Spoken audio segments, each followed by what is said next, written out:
Hey guys, SpiderGamez here. In this video I'm going to show you 3 places to farm for gold weapons in the slums using the hardlock chests. Now, 3 things we need to keep in mind are you want to farm at night, you want to farm on hard or nightmare difficulty, and you do not want to pick up weapons out of the chests unless you absolutely want them. Starting off in the first area, we have 3 chests that we want to farm, but before we can do that, we have to do a mission. And this mission actually involves doing a lot of shit, but we want to enter the tunnel, and we're gonna find this guy behind this gate, and you'll recognize him from the very beginning. Rise cut off his hand. But basically, what we need from him is a key to get into a building where we're gonna wanna, farm for the chests. But after we get our mission from him, we're gonna head over to the stuffed turtle, I think it's called. It's that grocery store where we go into the quarantine zone. But we want to enter the building through the back, and once we go in the building, we're gonna find that it's abandoned, and what we're looking for is a vent in the ceiling. We need to crawl through the vent until we come into this room. We need to fight off all the zombies, turn off the fire alarm, and then open this door where we're gonna find his friend. Now his friend's gonna talk for a little bit about who knows what, I don't know, an attack, whatever. We're gonna head back to the tunnel where we found the handless bastard, and Rise's guys are going to be all over the place. We need to kill them off, and then this guy is going to be very grateful, so grateful in fact that he's going to talk at us for a pretty long time until finally giving us the keys.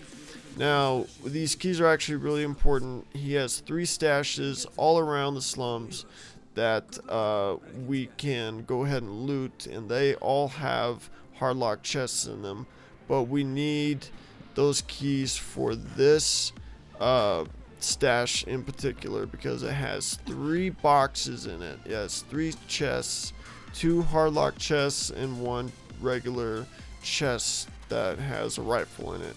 Not important. But after we use the key though, and after we loot these boxes or these chests, one of the chests is going to disappear, and that's just going to leave 1 hardlock chest inside this building, and that's going to be the first chest that we're going to go ahead and loot. Now the second chest that we're looting is going to be over here, and you can see it right there, and it's actually the most dangerous to loot because it's in the open and volatiles will spot you. Now the third and final chest that we're going to loot in this area is going to be in this building here, and it's actually pretty safe to loot because it's got a lot of coverage. But after we're done with that, we can go back to this safe zone here, go to sleep, and then after we go to sleep, as long as you don't pick up any weapons out of the chests, by the way, if you pick up weapons out of the chests, it will not spawn any more weapons. So if you're not happy with the weapon, just leave it. If it's a weapon that you really want, you can go ahead and pick it up, but don't expect weapons to spawn there anymore. I get lucky right here actually, even though I get attacked, because like I said, that chest is real dangerous. It's in the open, volatile spot you. I get 2 gold weapons in a row. And another thing, a lot of people in the comments are frustrated because they're not finding gold weapons. A lot of people expect to find gold weapons within 10 minutes. Sometimes they can take hours. I actually had one guy tell me that he found 12 gold weapons within 20 minutes, which I find unbelievable, but it depends on how lucky you are. It's all about luck. But I'm showing you right here that I didn't pick up any of those weapons, and when I open the boxes, they've changed. So long as you do not touch the weapons, they will change. Just don't pick them up. But right here, of course, I get attacked because, I get spotted and killed. Cloak or camouflage probably would have helped. But moving on to the next spot, we're going to go up north to another 3 chests that we're going to be farming. Now, they're a little spaced further apart, but that's no problem. At least we don't have to do another mission where we have to grab some keys to unlock some doors. We're going to be lock picking all the doors. But leaving the gas station here, we're going to cross the street and you're going to see this building there, and what we want to do is hop the gate, go around the building, and we're going to see a shack.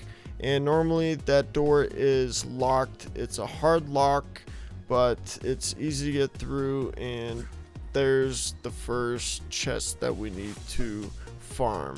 Moving on to the second chest now, we're going to find a 3-story building. Go ahead and grapple to the very top, and we're going to drop down to this balcony and find the second chest. Now moving on to the third chest, we're going to go ahead and cross this street without breaking our goddamn cankles. But we're going to find this driveway, follow the driveway to this gate, and we're going to jump over this, go around the building, and once again we're going to find another shack. It's going to have a hard lock, and we're going to pick that to get to the last and final chest. And that's it for this spot. It's that easy. Now remember, do this at night, do this on nightmare difficulty, or at least on hard, just for better chances at gold weapons. And there's actually a police van right there. You can also go ahead and farm that too, just because it's there, and gold weapons do come from police vans as well. For the final place where we're going to be farming for our hardlock chest is, of course, going to be the bridge. We have 4 hardlock chests here, and this is the hardest place to farm. And not only is it because it's real high up and we need to get to the first chest here, first grapple up to the top of the tower, and this is where you're going to find the first hardlock chest. But we're going to need to zip line back down to the other side of the bridge, across the gap, where at nighttime we're going to find lots of volatiles, lots of virals, and it's just flat out dangerous. Even with cloak, you're going to run into those advanced volatiles who see right through it. But on the other side of this police van, we're going to find our second hardlock chest. Now, as soon as you lockpick that, you want to find cover. Get underneath this tent, get behind stuff, get all up in this room and shit. I hardly ever see volatiles come through here, or zombies. But our third hardlock chest is going to be right there on our left. And go ahead and lockpick that as quickly as you can, because this is where we're going to see volatiles.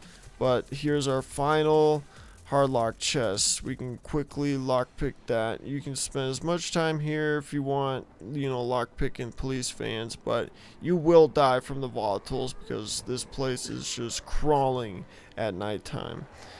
But yeah, that's it, guys. That's it for all of the areas to lockpick the hardlock chests here in the slums. I mean, there are plenty of other places to find hardlock chests. I found 20. I don't know how many there are exactly, but that's how many I found. And there's a lot of them just single hardlock chests next to safe zones, which makes it pretty easy. You can just farm one, but I like to farm multiple just because I do like to find weapons that I like, and I will pick them up. And it does take a very long time for weapons to spawn back into the boxes after you pick them up. But yeah, guys, that's it. For my next video, I think I'm going to farm for the police vans in the slums. I'm going to try to locate them all. But sorry if my voice seems a little off. I'm just getting over the flu. And yeah, all that other stuff I said in the previous video, we can forget about that for now. Nothing's going to be happening after all, so everything's good and happy. I hope you guys enjoyed this video. Subscribe for future videos, and as always, I will see you in the next video.